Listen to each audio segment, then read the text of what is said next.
여호와의 계명의 말씀과 이스라엘에게 주신 율례학자요 학자 겸 제사장인 에스라에게 아닥사스다 왕이 내린 조서의 초본은 아래와 같으니라. 아멘. 아닥사스다 왕은 에스라를 하늘의 하나님의 율법의 완전한 학자라 부르며 그의 정체성을 분명히 합니다.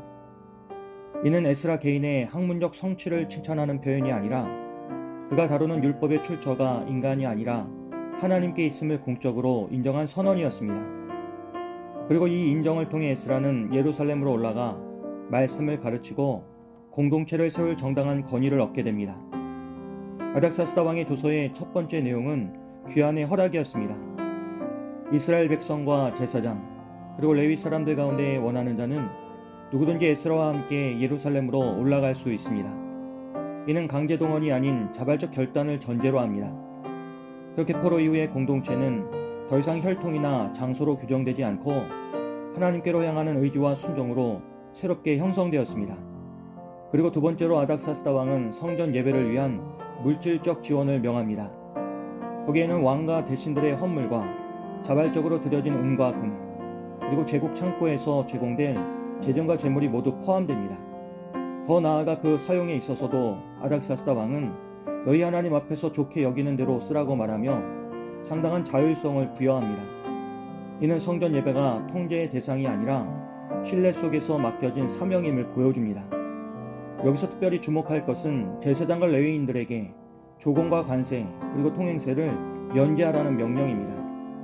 이는 말씀과 예배 사역이 제국의 경제 질서 속에서도 보호받도록 한 조치로서 하나님의 일이 현실 정치와 분리된 영역이 아니라 그 한복판에서도 존중받고 있음을 드러냅니다. 그리고 조서에서 세 번째로 아닥사스다 왕은 에스라에게 하나님의 율법을 따라 백성을 가르치고 재판할 권한을 위임합니다.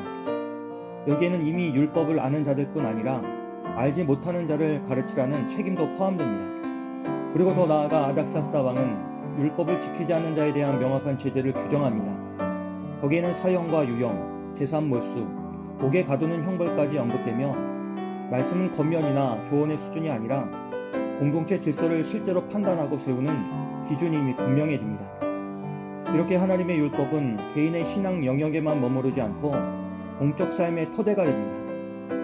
그리고 이 모든 명령의 이유로 아닥사스다 왕은 하늘의 하나님의 전을 위하여 하늘의 하나님이 명령하신 것은 삼가 행하라고 말하며 그렇지 않을 경우 이말 하나님의 진노를 두려워합니다. 그런데 이 고백이 이방왕의 입에서 나온 것이 놀랍습니다. 그는 하나님을 지역신이나 민족신이 아니라 온 하늘을 다스리는 분으로 인식하고 있었습니다.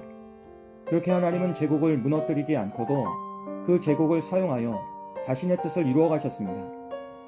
그리고 조서가 끝난 뒤 에스라는 모든 일을 자신의 능력이 아니라 여호와의 선한 손으로 해석하며 하나님을 송축합니다.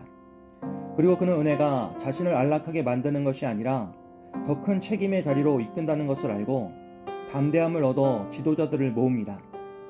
그것은 말씀의 회복이 개인의 결단에서 시작되지만 반드시 공동체의 순종으로 확장되어야 했기 때문입니다. 오늘 본문을 읽으며 우리가 붙들 수 있는 한 가지 주제는 권위는 자리에서 나오지 않고 말씀이 삶을 통과할 때 주어진다는 사실입니다. 아닥사스다 왕의 조서를 보면 에스라는 높은 지위를 가진 사람이었기 때문에 권위를 얻은 것이 아닙니다. 그는 이미 여호와의 계명의 말씀과 이스라엘에게 주신 율례의 학자요 제사장으로 살아왔고 그 삶의 방향과 중심이 분명했기에 하나님께서 이방왕의 입을 통해 그의 사명을 공적으로 확인해 주신 것이었습니다. 우리는 종종 어떤 역할이나 직분 혹은 안정된 환경이 주어져야 비로소 신앙적으로 책임있게 살 수 있다고 생각합니다. 하지만 하나님은 먼저 말씀에 충실한 사람을 세우시고 그 다음에 필요한 권한과 길을 여십니다. 에스라는 조서를 통해 권한을 얻었지만 그 권한은 새로운 삶의 출발이 아니라 이미 살아온 삶의 연장이었습니다. 그래서 그는 왕의 조서를 받은 뒤에도 자신을 드러내지 않고 모든 일을 여호와의 선한 손으로 해석하며 하나님께 영광을 돌렸습니다. 또한 에스라는 율법을 이미 알고 있는 사람들뿐 아니라 알지 못하는 자를 가르칠 책임을 함께 맡았습니다. 이는 말씀이 개인의 경건을 지키는 울타리에 머무르지 않고 공동체를 새롭게 세우는 도구임을 보여줍니다. 여기서 우리는 우리의 신앙을 점검해야 합니다. 우리는 말씀을 통해 위로만 받고자 하진 않습니까? 아니면 말씀을 통해 책임을 감당하고자 합니까? 말씀을 안다는 것은 지식을 소유하는 것이 아니라 그 말씀이 우리의 선택과 태도 그리고 관계와 결정의 기준이 되도록 삶의 자리를 내어드리는 것입니다. 에스라는 은혜를 받았을 때 안주하지 않았습니다. 오히려 그는 그 은혜가 더 무거운 사명으로 이어진다는 사실을 알았기에 담대함을 얻었습니다. 오늘 우리 또한 하나님의 은혜를 편안함으로 소비하는 것이 아니라 그 은혜에 합당한 삶으로 응답해야 합니다. 말씀 앞에 서는 하루하루의 선택이 쌓일 때에 하나님께서는 우리의 삶 역시 누군가를 살리고 세우는 통로로 사용하실 것입니다. 그렇게 오늘 하루도 말씀 앞에 정직하게 서서 맡겨진 자리에서 책임있게 살아가는 우리들이 되길 주님의 이름으로 기도합니다. 말씀으로 우리의 삶을 다스리시는 하나님, 우리가 말씀을 아는 데서 그치지 않고 말씀을 삶의 기준으로 삼게 하여 주시옵소서. 또한 은혜를 받은 자리에서 안주하지 않고 더 큰 책임으로 나아갈 수 있도록 성령님 우리를 이끌어 주시옵소서. 예수님의 이름으로 기도합니다. 아멘.